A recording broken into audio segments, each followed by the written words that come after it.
Hello and welcome to another video from Between the Ropes TV. I've got Yas with me and we're going to go through the Dmitry Bivol Zurdo Ramirez card in Abu Dhabi in Dubai that's going to be taking place on Saturday live on DAZN. Yas, this is quite a stacked card, a lot of talent on this card, don't you think? Yeah. Fair play to Matchroom for getting the fighters out. Obviously, they're having a good end to the year, to be honest, with their card. We've got Dmitry Bivol. He's back out after that, historic win against Canelo Alvarez in Vegas, and I feel like that was his coming of age fight, really, where he really came out, and now people really sit up and start to take notice of him on a global scale. Yeah, and that leads me on to talking about the main fight itself. You got Zurdo Ramirez, who comes in on a beaten record, 44-0. Could this be the guy to upset the Bivol apple cart, shall I say? Unfortunately, no, I don't think so. I just feel as though he's yet to prove himself. To be honest, he hasn't showed me anything yet where I feel this is the guy to come in and cause Dmitry Bivol problems. Firstly, yes, I understand Ramirez has got a record of 44 wins, 30 KOs. So, people automatically going to sit up and think, oh my God, this guy can hit hard, etc. Go on. Yeah, so I don't think so. I feel as though from what he's done in his career so far, there's not enough substance there to convince me that he's going to come in and do a job on an excellent boxer like Dmitry Bivol. You need to come with more than that. Yeah, and when you say he needs to come with more than that, in Zurdo Ramirez, this is a guy who's just as physically big as what Bivol is. And that was a key factor why I said that Bivol would be Canelo, because not just to the size advantage, but he's got the skill set to match. Do you think Zurdo Ramirez will be able to impose himself onto Bivol, perhaps push him back? We're seeing that Bivol can be just as good on the back foot as what he is on the front foot. Do you think physically that's what he needs to do? Does he need to rough up Bivol to win the fight? If you were Zurdo Ramirez, how are you going to beat Bivol? Well, you literally just said it. I feel as though, that is the way to, if you're going to beat Bivol, and if you're the bigger guy, then yes, you need to get in there and use because Ramirez is the bigger guy going into this. He's a big guy. He's almost 6'3". Bivol's a solid, like he's listed as 6 foot. So Ramirez is the bigger guy. He's going to have the reach advantage, the size advantage, etc. And Ramirez fills out well as well. So once after he's weighed in, he's going to obviously rehydrate, etc. But I just feel like Bivol is too smart. He's got good footwork. He's not going to allow himself to get pushed back and allow him to impose himself. And Bivol is very good at setting the pace of the fight and keeping it at his pace. That's where I feel Ramirez is going to struggle.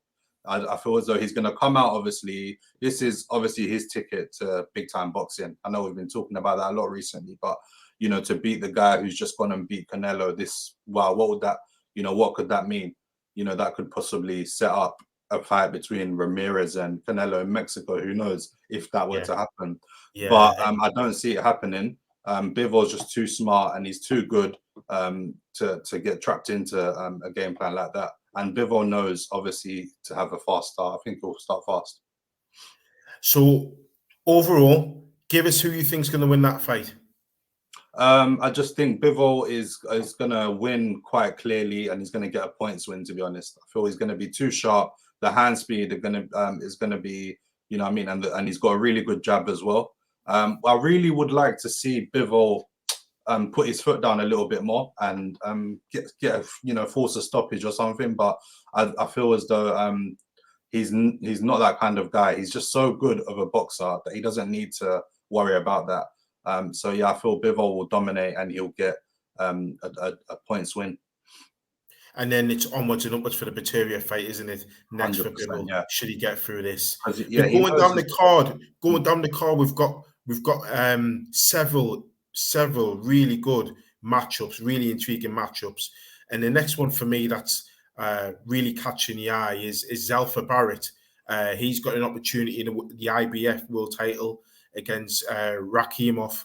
Zalfa Barrett, we know, gets this opportunity because Joe Cordina's injured and can't fulfill his mandatory. This is a big opportunity for Zalfa Barrett. You could argue he hasn't looked the best since he switched from Frank Warren to Eddie Hearn. Do you give him a chance in this, Yaz? Unfortunately, like you said, it's a massive opportunity for Zalfa Barrett. You know, a world title shot literally landed at his feet. Do I think now is a time? I don't feel like, you know, the preparation and all that kind of stuff is, unless obviously he's known and he's always like been like the backup in case something goes wrong. I just feel as though he hasn't had enough time to prepare for a Rakhimov. Although I feel like this fight against Rakhimov will be a better fight than the Cordina fight, because that fight, I feel like, obviously for us hardcore boxing fans, we watch any kind of fight, but for the casual person just tuning in, the Cordina versus Rakhimov fight, I believe, wouldn't have been a great fight at all. It wouldn't have been pleasing on the eye. It would have been like one of them, you know, boxing matches. But this one, obviously, Zalfa Barrett, we know he's more of an explosive fighter than Cordina is. So there's that in itself makes it, you know, more appealing to watch. I feel as though the Rakhimov will get the win, though. I just feel like Zalfa Barrett now is not the time, and obviously as long as he puts a good account of himself and the way it depends on the way he loses, he could get a shot in the future. But I see Rakhimov dominating a points decision. Right, because Rakhimov is he's got quite a few stoppages on his record, although it's question marks on the caliber and the quality of those opponents. Mainly, I think they're being in Russia or somewhere like that, because I think the boy's from Tajikistan. But what is it that you think Rakhimov will exploit in Zalfa Barrett? What do you think Zalfa Barrett's weaknesses are? That you're obviously tipping Rakhimov to win the fight. You're saying on points. So basically, what do you think Rakhimov can exploit from Zalfa Barrett's weaknesses? And if he was Zalfa Barrett, what do you think he would need to do to win that fight? Well, obviously, I just feel as though Zalfa Barrett is going to come. It's going to come pumped. Obviously, this is his shot at big time boxing. Obviously, like to fight for a world title. I just feel as though Rakhimov.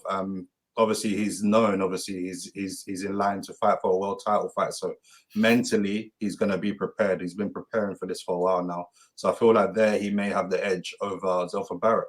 He just, you know, basically got drafted in.